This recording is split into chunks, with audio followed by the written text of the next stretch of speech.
ప్రభునందు నాకు అత్యంత ప్రియమైనటువంటి వారులారా, మన ప్రభువును రక్షకుడైనటువంటి యేసుక్రీస్తు వారి యొక్క శుభనామములో మీ అందరికీ నా హృదయపూర్వకమైన శుభములు వందనములు తెలియజేస్తున్నాను. ఉదయకాల సమయంలో దేవుని వాక్యాన్ని ధ్యానం చేసుకుందాము. ఈరోజు వాక్య ధ్యానము కొరకు మనం తీసుకున్నటువంటి లేఖన భాగము కీర్తనల గ్రంథము 139వ కీర్తన 16వ వచనం చదువుకుందాం. నేను పిండమునై ఉండగా నీ కన్నులు నన్ను చూచెను, నియమింపబడిన దినములలో ఒకటైనా కాకమునిపే నా దినములన్నీ నీ గ్రంథములో లిఖితములాయెను.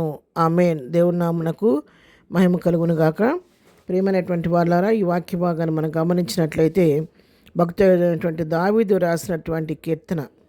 ఇక్కడ మరి ఒక బిడ్డ జన్మాన్ని గురించి చక్కగా దావీదు భక్తుడు వివరిస్తూ ఉన్నాడు. ఇక్కడ చెప్తున్నాడు కదా, నేను పిండముగా ఉండగానే నీ కన్నులు నన్ను చూచినయ్యా, నియమింపని దినాలు ఒకటన్నా కాకముందే నా దినాలన్నీ నువ్వు లెక్కించి పెట్టావు, నీ గ్రంథంలో లిఖితములాయనని చెప్పని ఇక్కడ మాట మన భక్తుడు రాస్తూ ఉన్నాడు.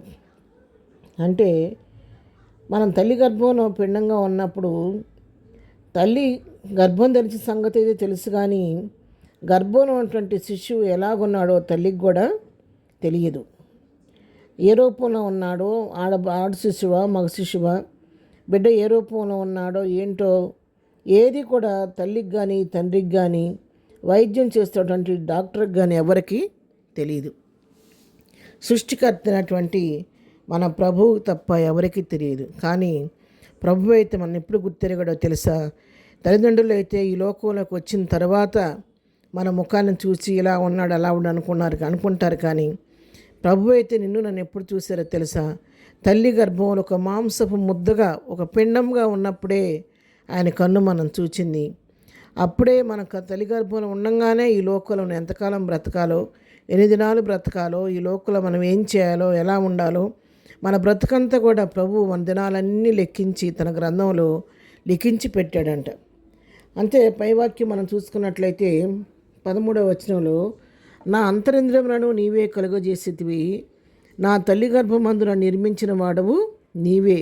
ఎందుకంటే అంతరింద్రియములను మనకు కలుగు చేసిన వాడు ఆయనే. తల్లి గర్భంలో అసలు మనం నిర్మించిన వాడు, మన సృష్టికి కారణభూతుడు ఆయనే. కాబట్టి ఆయనకు మరిగినటువంటి సృష్టం ఏమీ కూడా లేదనమాట. మరి అంతేకాదు 15వ వచనం మనం చదువుకున్నట్లయితే, భూమి యొక్క అగాధ స్థలములలో విచిత్రంగా నిర్మింపబడిన నాడు నా కలిగిన ఎముకలను నీకు మరుగై ఉండలేదు. మన ఎముకలను కూడా ప్రభు దృష్టించి ఆయనకు మరుగ్గా లేవన్న సత్యాన్ని ఇక్కడ మనకు తెలియచేస్తున్నాడు.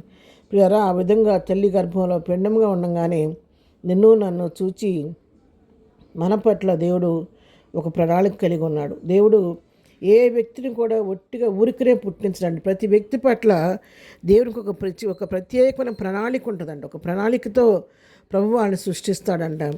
అది తన బిడ్డ పుట్టిన తర్వాత ఎదుగుతూ ఉండగా తన యొక్క చిత్తాన్ని, తన యొక్క ప్రణాళికను వారి జీవితాల్లో నెరవేర్చుకుంటూ వస్తారు. కొంతమంది ప్రభు చిత్తానికి లోబడి ఆశీర్వదించబడుతూ ఉంటారు. కొంతమంది ప్రభు చిత్తాన్ని తెలుసుకోకుండా వ్యతిరేకించి తమకిష్టమైన త్రోవలో వెళ్ళి కొన్నిసార్లు నష్టపోతూ ఉంటారు. ఉదయకాలం దేవుని వాక్యం సెలవిస్తుంది, పిండముగా ఉండగా ప్రభు చూచిన దేవుడు ఎప్పటి వరకు చూస్తాడంటే ముదిమి వచ్చే వరకు నెత్తుకొని వాడని నేనే అన్నాడు. తల్లి గర్భంలో కూర్చున్నది పుట్టిన మొదలు, తల్లి ఒడిలో కూర్చున్నది మొదలు, తల్లి ముదిమి వచ్చే వరకు నెత్తుకొని వాడని నేనేనని, చంకనెత్తుకొని మోసేవాడు నేనేని చెప్పాడు. ఆనాటి నుంచి ఈనాటి వరకు నన్ను మోస్తూనే ఉన్నాడు.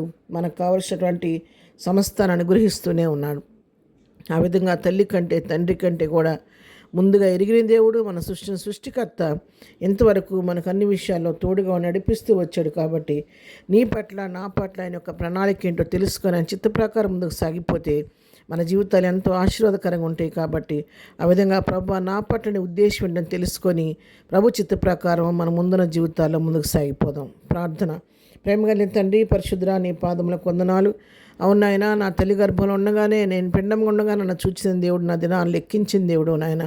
ఇంతవరకు అన్ని పరిస్థితులు చాలిన దేవుడు నడిపించిన దేవుడు. ఇక ముందు కూడా మీరే మా చేయి పట్టుకొని ఆలోచించప్పుడు ముందుకు నడిపించండి. ఇదేనో నాయన, మేము చేయి పని పాటలో తోడుగా ఉండండి. రాకపోకల్లో క్షమం కలుగు చేయండి నాయన. బలహీనని ముట్టండి, స్వస్థపరచండి, దుఃఖంలో ఉన్న వారిని ఓదార్చండి. ఎగ్జామ్స్ రాస్తున్న బిడ్డలందరికీ కావలసిన పరలోక జ్ఞానం దయచేయండి. దినం బర్త్డే మ్యారేజ్ చేసుకున్నప్పుడు దీవించండి, ఆశీర్వదించండి. ప్రతి వారి పట్ల నీ కృప విస్తరింపజేసి దేవుని నడిపించమని, దినం పునరుద్ధానపు దినం జరుగుతున్న ప్రతి ఆరాధన ద్వారా మీరే మహిమ ఘనత ప్రభావాలు పొందుకోమని యేసునామములో ప్రార్థించి అడిగి పొందుకొని నామ తండ్రి, ఆమెన్. ప్రభు కృప సదాకాలం మనందరికీ తోడే నడిపించును గాక. ఆమెన్.